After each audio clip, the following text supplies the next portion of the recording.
Oh, Canada, beautiful Canada, country with diversity.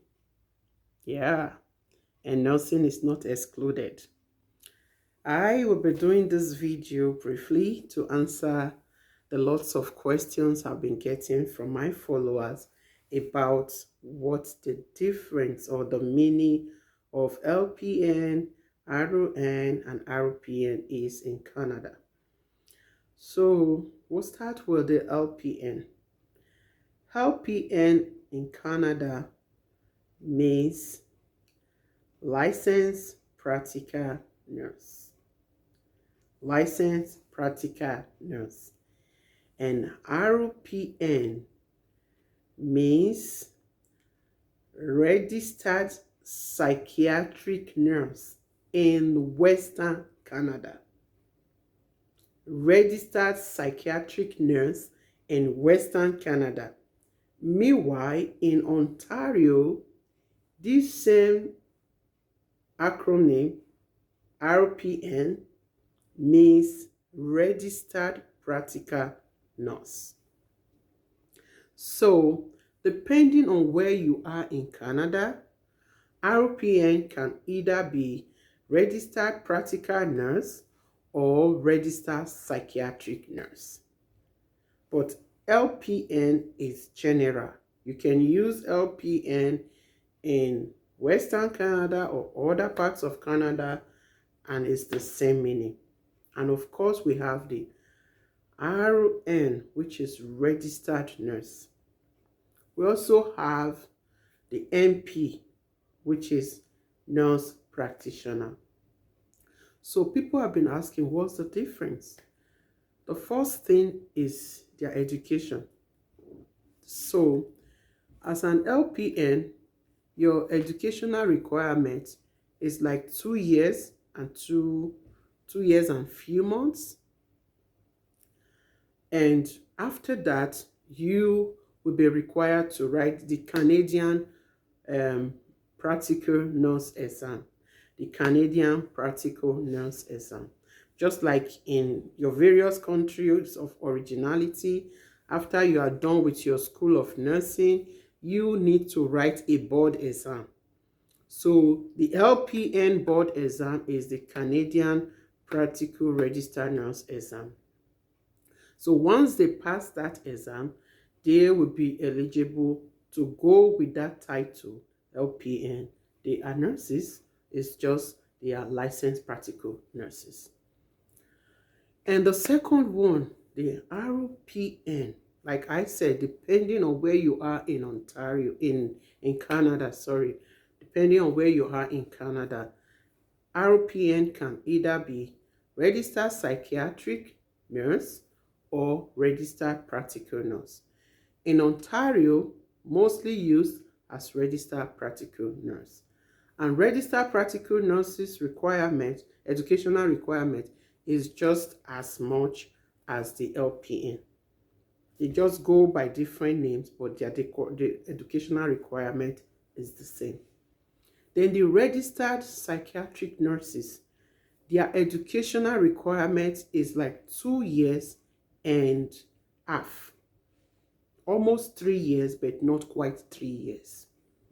And once they finish, they write their board exam, they will have the title of registered psychiatric nurse, and they can practice as such, right? And the RN is a registered nurse, and it's registered nurse everywhere in Canada. And the educational requirement is a degree course. Is a 4-year degree course. So this 4-year degree, after you're done, you write your NCLEX exam. That's the board exam. The board exam is NCLEX exam. So you write the NCLEX. Once you pass the NCLEX, you'll be able to be registered as a nurse in Canada. So with this being said, nurse practitioner they are like the highest cadre of the highest kind of nurses in Canada, because they possess higher education than nurses, than RON. So after they've graduated as an RON, that's 4 years course, they go further to do a master's degree in nursing. So with that master's degree, some of them even go into their area of specialty and be specialized to do certain type of nursing. So that's the cadres, or that's the types or the categories of nurses that we have. Now that brings us to their scope. Remember I said their educational requirement is number one different, then their scope of practice is another one. As an LPN, you are not allowed to assess a patient. You are not the first initiator or the first person to assess a patient. The nurses, the RON, does that. The RON are always the first to assess a patient. When I say first to assess a patient, if you have a patient that comes to you in emergency, an RON will be the first to assess.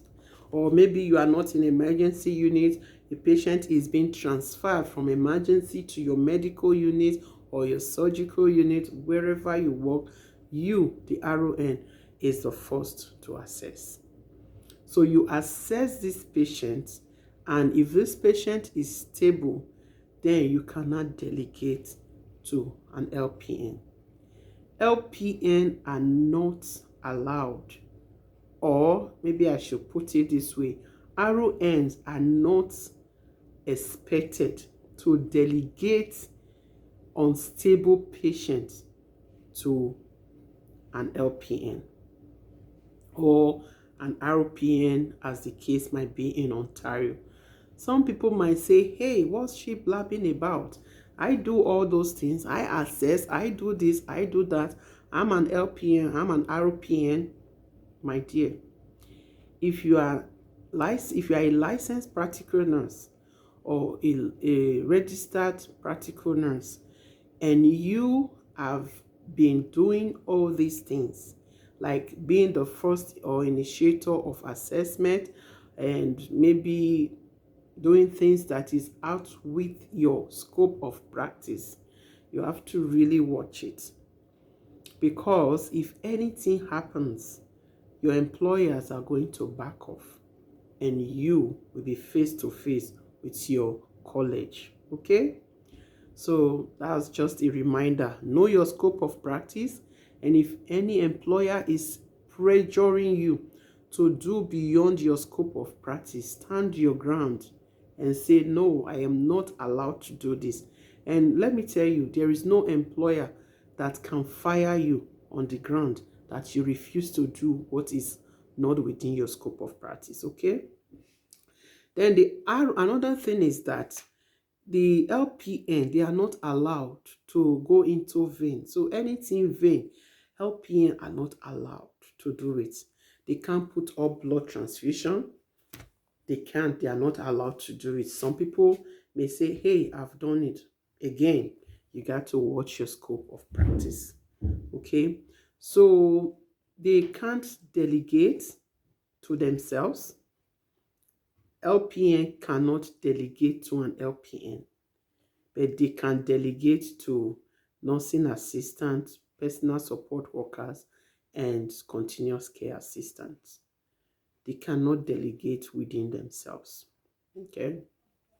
So another thing you also want to know is that as an LPN, you cannot take charge of the units. I know a lot of employers are doing it.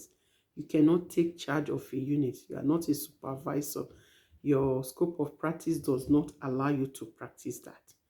You are the work is supposed to be delegated to you and not the other way around. So coming to RON, just the reverse. The RON is the first initiator of assessment, assess, then delegate, supervise, and coordinate, So those are some of the differences. And another thing that is there in their difference is the pay. The education is one, the scope of practice, the pay. It is so ridiculous to know that some provinces pay almost $10 difference from what they pay LPN. And in all fairness to the LPN, they do a lot of the work that RON do. A lot of the work that RON do, they do it too. The only things they can do is they can't delegate, they can't go into vein. Those are it, but then they don't get paid enough. They don't get paid enough. But if you are coming from, if you are coming from abroad and you want to do your assessment to be registered or licensed in Canada, I have a full video on that. You can go and watch that, the step by step on how you can apply and be registered in Canada as a nurse. And the licensed practical nurses, like I said, they have higher education after their degree. They went for masters 2 years, and some people 3 years, depends on if they want to specialize. And after that, their job is kind of a little bit like more intense than the RON role, because some provinces, they have the power to prescribe medication. They have the power to do certain procedures that you as a nurse, you are not allowed to do. When I say nurse as an RON, you are not allowed to do. So they have like they have like higher kind of responsibility than the RON or LPN or RPN. Okay, so yeah, I think that's basically what I can tell you, and I hope this video has helped the people that have been asking to know the differences between LPN, RON, NP, and RPN in Canada. So that being said, if if this is your first time on this channel, I want to say thank you for stopping by. I really appreciate you for stopping by, and please, I want to appeal that you do not go without subscribing to my channel. Please subscribe, okay? Subscribe, watch, like, and share. This is the only way you can support me, and support me, give me that ginger swagger, so that I can have the swag to keep doing what I'm doing. And to my returning subscribers, I want to appreciate you. I want to say words are not enough to thank you for always coming back, for following me, for liking, for your comments. They are well appreciated. And once again, thank you for watching, and I hope that your dream of coming to Canada as an RON someday will come to reality. Dreams do come to reality, so don't stop working towards your dreams. Don't kill that dreams. Don't kill that dream. Keep pushing, keep pushing. It might tarry, it might look like it's not going to happen, but trust me, someday it is going to happen. It will become an history. And honestly, you'll just be like amazed that it happened. Once more, good luck and have a good one. Bye.